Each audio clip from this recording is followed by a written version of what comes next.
So there's been a lot to chew on in the past few weeks from Geshe Geshe's teachings. And 2 weeks ago, there was a statement in the text when he was teaching on generosity that I asked a question in response to, and I've been chewing on it ever since. The sentence was also because the first ground reigns victorious over the objects abandoned on the path of seeing. It resembles the moon that dispels all aspects of the thicker, dense darkness. So I asked him, was this object that needs to be abandoned, is it the acquired afflictions? And he said yes. He calls them contrived or artificial afflictions, afflictive emotions, that are based upon some sort of reasoning, some sort of tenet, some sort of erroneous thinking. And from there, we generate the afflictive emotions. And he said that, once again, they can only be eradicated through the direct perception of emptiness, to see emptiness directly, and without the interference of a meaning generality, that this is sufficient to eliminate them. So then I said, well, what's the difference between the acquired afflictions and the innate afflictions? I mean, don't we have some sort of thinking or misconceptions or beliefs about how we exist? Where this self-grasping arises in our minds. And he said that the innate afflictions don't need any reasoning to come to mind and for us to believe them. That's why they're called innate. So I looked in on the internet, and it said that innate, and other words for it are untaught, unlearned, or spontaneous. So I figured, well, since we've been having this misconception since beginningless time, it probably takes familiarity to like a level, to the biggest level that we've been familiar with this thinking since beginningless time. Whereas the acquired afflictions are due to some level of reasoning or logic, then we draw a wrong conclusion, and then from that we get these afflictive emotions that arise. So I have always wondered, and I've been thinking about these acquired afflictions, and I was looking at the relationship between them and the innate afflictions. So due to this grasping of at inherent existence of self, of our bodies, our minds, others, the world, it's like this provides this really fertile ground for believing anything. Because if we believe the ignorance that presents this appearance of an inherently existent self, which is a non-existent, we can posit, based on ignorance, anything that will reify, verify, harden, enlarge the solid sense of self. And then we believe it. So to see that this fertile ground, due to the self-grasping ignorance, supplies this anything goes on what we choose to believe. And I think that's an outrageous thought, because we believe something that does not exist, yet it has been the reference point since beginningless time on how we relate to ourselves, how we relate to others, how we relate to the world. It's like we're swimming in this ocean of ignorance. We're not the ocean, but we've been swimming in it for so long that we can't tell the difference, much less think we have any possibility of leaving and getting onto some shore somewhere. So then, the more that I think about this, eliminating the acquired afflictions is a huge deal, because they perpetrate the ignorance, giving it fuel to maintain its grip on our mind, and that it takes the direct realization of emptiness to destroy them. I mean, just imagine that things that we've been thinking that are erroneous, that are based on ignorance, that we've been doing since beginningless time, take the direct realization of emptiness. That's how pernicious they are. That's how conditioned they are. That's how believable they are, based on ignorance. So last night, during this documentary called Holy Wars by Michael Flynn, it was so like you could see in an extreme view how acquired afflictions, what they do. Here is someone who believes his own ideology based on a false intelligence, coming from ignorance, based on a reason that draws a wrong conclusion, to the exclusion of any wisdom, of any compassion. And to see how this perpetuates not only his own belief system, but then kicks in, because based also to the exclusion of wisdom and compassion, a whole lot of other people's wrong thinking. To see how dangerous acquired afflictions are. And we know them ourselves, maybe not that extreme, but how seductive it can be, because it fortifies this sense of self and the power that comes with, I exist. This is true, I'm right, I deserve it. Last night, I'm called by God.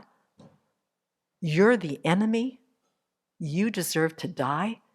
The kind of thinking that's perpetuated with these acquired afflictions. So I have this new respect for the path of seeing, what it takes to achieve it, this exalted wisdom realizing emptiness, how it begins this much deeper journey of the wisdom path.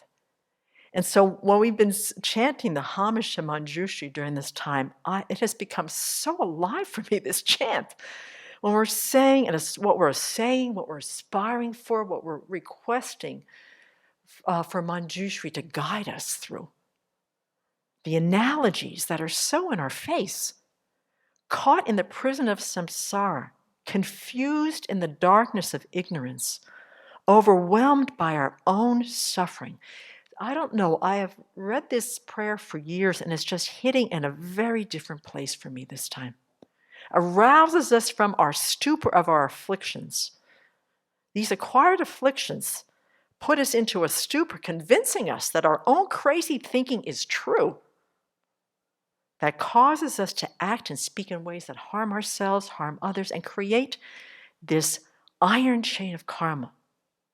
This chain over and over because we believe our own crazy thinking. And so then we've got the sword of wisdom hewing down suffering wherever its sprouts appear. This incredible symbol, it needs to be something sharp, it needs to be something precise to be able to cut through these kind of afflictions. So then I start to say, as part of my practice, is like, what kind of conditioning have we had? You know, that's so much a part of the acquired afflictions. What have we been led to believe culturally, religiously, socially, gender-based, economic-based, education-wise? What influences do we pay attention to that can sprout the causes for suffering?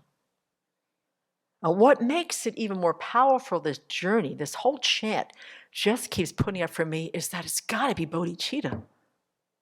You know? To clear away the darkness from our own mind and to see that each and every being is clouded by their own afflictions, their own acquired afflictions and crazy thinking. I mean, why would we go through this hardship, this hewing down the causes of our own suffering, when every living being is drowning in the sea of ignorance? Bodhicitta is the why of it. We've got to remember, we're doing this because of bodhicitta. I mean, why 3 countless great eons? To do it just for ourselves? It's got to be for all the limitless beings who are trapped. We're all crazy. All right? I've got that. I see that more clearly. But we have a path that the Buddha has laid out. Okay? So we're crazy. He has been able to identify the symptoms exactly. The crazy, erroneous beliefs caused by this self-grasping ignorance. He has given a precise diagnosis. The self-grasping is the diagnosis. And the power prescription for treatment, which is the Lam Rim, Lojong, meditating on emptiness. The whole entire path is a prescription. So the major part, at least I can see more and more, the major part of my practice is to identify these crazy views that bring me to the wrong conclusions that fortify this sense of inherently existent self. Any notion I have that brings up afflictions, I know it's going to be based on some sort of wrong thinking, to challenge it and to start dismantling it. The Lam Rim, the thought trainings, powerful prescriptions to start working on this crazy thinking. Enlighten my true intelligence and wisdom. That's what we're asking Manjushri. The intelligence of the Dharma, the wisdom of Manjushri's sword of wisdom. And then to segue this in the other day, when Venerable said on the Thursday, she said, without this big I, right? Because I keep thinking, if we don't have this sense of self, we don't have this big I to like work for and acquire for and protect, who are we going to be? Well, she said, if without it, the I can be alive with bodhicitta and wisdom, but the I is going to be a whole lot different. And I think this segues beautifully on what we have to work on regarding these acquired afflictions, the innate afflictions, on how to bring forth this different I. That I is going to be there. I mean, we have an I. But if it's based on bodhicitta rather than these acquired afflictions, it's going to be looking at the world a whole lot differently. The way that we think about ourselves, the way we talk to ourselves, how different that world would be. And so this whole don't believe everything you think becomes a much deeper directive.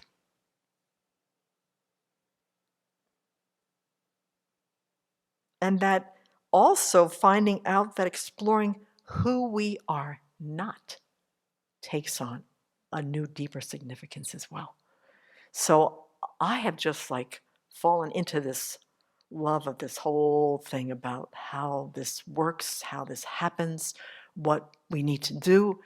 But these acquired afflictions, what kind of crazy wrong thinking perpetuates my being bound in samsara, and how it's tied directly into the self-grasping ignorance.